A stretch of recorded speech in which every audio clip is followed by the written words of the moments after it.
اندر ہے باہر والا چھپی چیز ہے، اس کے لیے جو باہر ہے اندر والی چھپی چیز ہے. تو نہ اندر والا باہر والے کو جانتا ہے، نہ باہر والا اندر والے کو. اس کے لیے وہ چھپا، اس کے لیے وہ چھپا. اب اگر یہ پوچھا جائے کبوتر سے بتاؤ باہر گھر کون بتائے گا؟ نہیں. اکبر صاحب کے صاحبزادے سے پوچھا جائے بتاؤ اندر کون ہے تو بتائے گا؟ نہیں بتائے گا. میرے نبی کے سامنے مٹی میں کنکر لے کر آیا. کون آیا؟ ابو جہل. یہ علماء بیٹھتے ہیں، ان سے پوچھئے ابو کے معنی باپ ہوتے ہیں، اور جاہلوں کا باپ ابو جہل. ابو جہل جب بند مٹھی میں کنکر لے کر آیا، اے محمد اگر آپ واقعی نبی ہو تو بتاؤ میری مٹھی میں کیا ہے؟ بتاؤ میری مٹھی میں. حضور نے فرمایا اے ابو جہل میں بتاؤں تیری مٹھی میں کیا ہے، جو تیری مٹھی میں بند ہے وہ بتائے میں کون ہوں. سبحان اللہ. ابو جہل کو موقع ملا.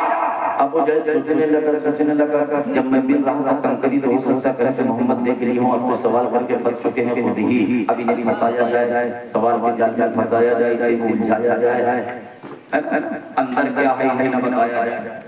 اب سوچ میں پڑ گیا، ہو سکتا ہے کہیں روکے سے سوراخوں سے کہیں دیکھ لی ہوں. بہتر یہ ہے کہ یہ نہ بتائیں جو شے میرے اندر بند ہے وہ بتائیے کون ہے. ٹھیک ہے میرے اندر جو بند ہے وہ بتائے تم کون. اللہ اللہ میرے مصطفیٰ نے انگلی کا اشارہ فرمایا. سبحان اللہ. میرے مصطفیٰ نے انگلی کا اشارہ فرمایا. ابو جہل سے فرمایا تیری بند مٹھی سے آوازیں کیا آ رہی ہے؟ ابو جہل نے جب جان کے قریب اپنی مٹھی کو لایا تو آواز آ رہی ہے اشہد ان لا الہ الا اللہ و اشہد ان محمد عبدہ و رسولہ. اے ابو جہل تو یہ پوچھتا ہے یہ کون ہے اور یہی ہے محمد رسول اللہ. کلمہ کنکر کو جس نے پڑھوایا وہ میرا نبی. سبحان اللہ. اور بند مٹھی سے آزاد جس نے کروایا وہ میرا نبی ہے. پڑھ کر درود پاک مقدر جگہ لیا، خلدِ بری میں جانے کا رستہ بنا لیا. کافر نے پڑھ لیا تعجب کی بات کیا، آقا نے کنکروں سے بھی کلمہ پڑھا لیا. اللہ اکبر. چھونا ہو اتنا ضرور ہوتا ہے، درود پڑھنے سے چہرے پہ نور ہوتا ہے. میں بیٹھا تھا تو ناشریف ہو رہی تھی، یا حضرت کا بیان شاید ہو رہا تھا، ہمارے حضرت بیان ہو رہا تھا. یہاں اس سائیڈ میں صاحب بیٹھے ہوئے تو ان کو جمائی آیا. یہ نہیں سکتا ہے بننے پر جب رحمان خوش ہوتا ہے اسے چیخ آتی ہے، جب شیطان خوش ہوتا ہے اسے جمائی آتی ہے. جمائی آئے تو منہ بند کرو، پڑھو لا حول ولا قوت الا باللہ. سیکھا جائے تو پڑھو الحمدللہ. کیا پڑھو؟ الحمدللہ. اللہ کی ساری تعریفیں اللہ کے لیے ہیں، اور جب تعریف کر کے آپ نکل جاؤ گے تو انشاءاللہ بگڑتا ہوا بھی کام آپ کا بن جائے گا. پڑھ کر درود پاک مقدر جگہ لیا، خلدِ بری میں جانے کا رستہ بنا لیا. کافر نے پڑھ لیا تو تعجب کی بات کیا، آقا نے کنکروں سے بھی کلمہ پڑھا لیا. جب یہ حدیث پاک ہے امام احمد رضا میں پہنچتی ہے تو بریلی کا امام پکار اٹھتا ہے، کعبے پہ بدر تو تھا، تم پہ کروڑوں نور، طیبہ کا شمس تھا، تم پہ کروڑوں نور، تم سے نہا ہو بھلا جب نہ ہوتا ہی چھپا، تم پہ کروڑوں نور کر کے تمہارے گناہ مانگے تمہیں سے بنا، تو کہے دامن میں آ تم پہ کروڑوں. سبحان اللہ. یہ شیر میں پڑھ دیا گیا تھا، 2 درجن والا کھڑا ہو گیا. سمجھتے نا 2 درجن؟ ہاں ہاں. 2 درجن والا کھڑا ہو گیا. اس نے کہا حضور کا دامن کتنا لمبا چوڑا ہوگا کہ گنہگار اس میں سما جائے گا. میں نے کہا نادان، حضور کے دامن کو اپنے گھر کے انٹیب سے ناپنا چاہتا ہے. حضور کا دامن تو کتنا لمبا چوڑا ہے، گنہگاروں کی تعداد بڑھتی جائے گی، حضور کا دامن بڑھتا جائے گا. 1 ہوئے حضور کا دامن بڑھا، 2 ہوئے حضور کا دامن بڑھا، 3 ہوئے حضور کا دامن بڑھا، 300 ہو گئے حضور کا دامن بڑھا، 3000 ہو گئے حضور کا دامن بڑھا، 3 لاکھ ہو گئے حضور کا دامن بڑھا، 3 ارب ہو گئے حضور کا دامن، 3 خرب ہو گئے حضور کا دامن بڑھا، 3 کروڑ ہو گئے حضور کا دامن بڑھا. حضور کا دامن ویسے ویسے بڑھتا جائے گا جیسے جیسے گنہگاروں اور پاپیوں کی سنکھیا بڑھتی جائے گی، ویسے حضور کا دامن بڑھتا چلا جائے گا. ہمیں کیوں نہ بڑھے، حضور کے دامن کو کسی دنیا دار نے نہیں بنایا ہے، بلکہ دامن مصطفیٰ کو پروردگار نے بنایا ہے.